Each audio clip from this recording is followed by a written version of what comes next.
Hello everyone, I'm Jaedynn _, and I've been alive for a good amount of years at this point, and I've seen plenty of games in my time. But one game has always left a weird and lasting impact on me, and that game was Five Nights at Freddy's. I can never really figure out why Five Nights at Freddy's left an impact on me as much as it did. So today I ask, what made FNAF so special?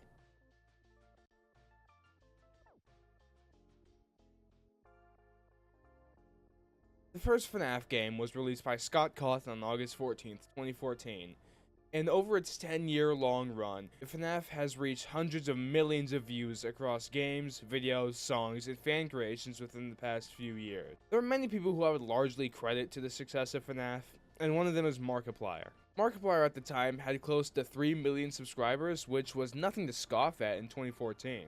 Mark showed FNAF to millions of people, and those people quickly realized that FNAF was unlike anything they'd seen before.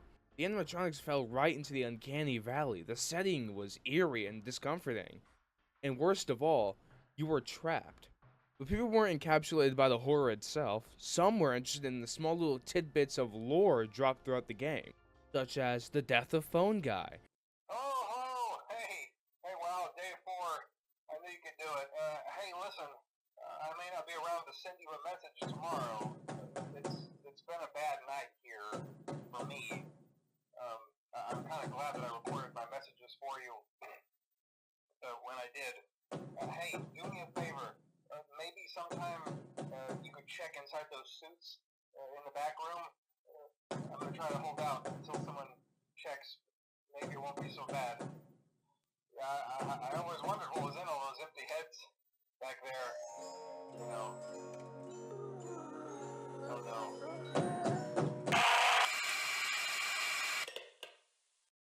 Or even the Golden Freddy Easter eggs in the game. The games didn't entirely serve you the lore on a silver platter, and instead let you have bite-sized nibbles of the lore every now and then, and people were now more interested than ever.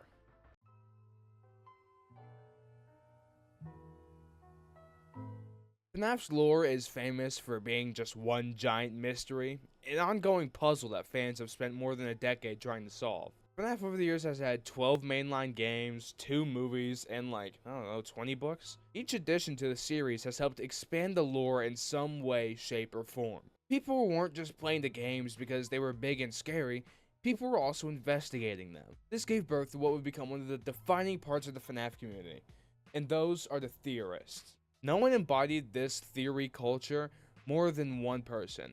The man, the myth, the legend, Matthew Patthew. MatPat was the creator and previous host of Game Theory. And for those who don't know, Game Theory makes theories on games. Crazy, I know.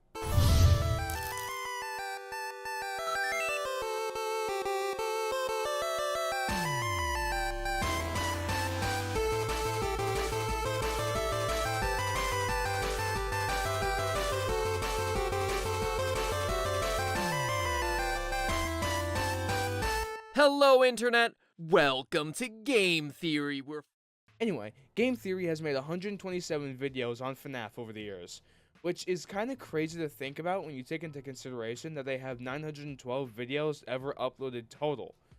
So it's safe to say that Scott Cawthon accidentally created MatPat's retirement fund. Game Theory helped give people interested in the lore and theories a safe place to nerd out about all of it. FNAF, like I mentioned, has never had the clearest story ever, and that is what helps it stand out.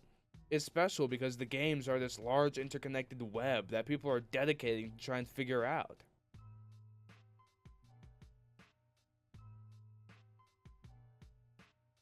Five Nights at Freddy's has a very, very large fan game scene, with games like Five Nights at Candy's and One Night at Flumpty's coming out only a year after the first FNAF game. What makes the FNAF fan game scene so interesting is how differently people interpreted the same basic idea.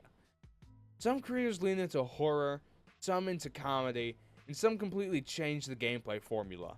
The joy of creation made the animatronics feel more nightmarish. It took the animatronics and cranked them up to 11 and introduced a whole entirely different story. The joy of creation made the animatronics feel like they were unstoppable monsters.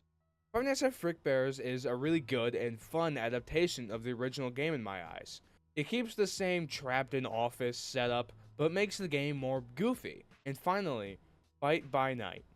Fight by Night was interesting, as it was a proper Five Nights at Freddy's ASIM. You got to play as the scary animatronics this time. And dare I say, it was actually one of the more fun Roblox ASIMs when it was actually playable.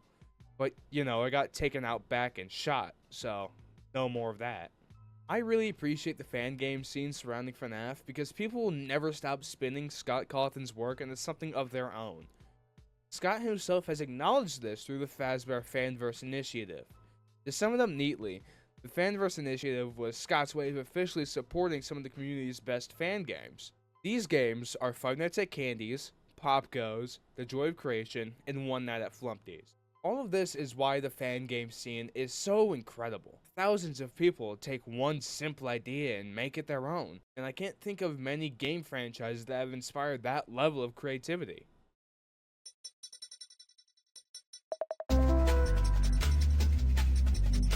It is evident that one of the larger reasons why FNAF has survived for so long is because of the fans and the community around it.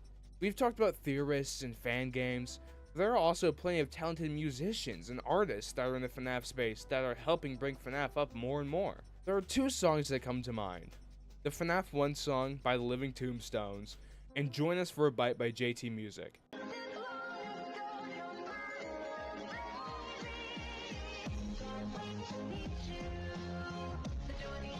Those two songs are some of the most recognizable and popular songs that come from FNAF fans. The FNAF community is so interesting to me because they've taken something so mysterious and turned it into a sort of playground of creativity. The community was constantly creating new things, constantly finding new secrets, and constantly keeping the conversation alive. FNAF never really disappeared because the fans were always doing something.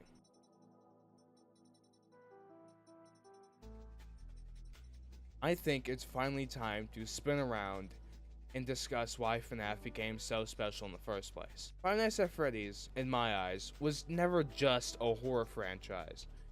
It was also an idea that millions of people were able to take and build upon. The theories, the fan games, the music, the art, the videos, and all the discussions surrounding the series turned FNAF into something much bigger than the games themselves. It became a sort of experience that everyone could participate in if they felt like it. And I think that's the biggest reason why FNAF has lasted for over a decade. Even if the series has changed over years, and even if the newer games don't capture the same feeling as the originals, the impact of Five Nights at Freddy's is impossible to deny. If you like this video, then feel free to like and subscribe. And also comment if there's anything you'd like to see me cover next. I've been Jaedynn _, and I hope you have a wonderful night. Was that the bite of 87?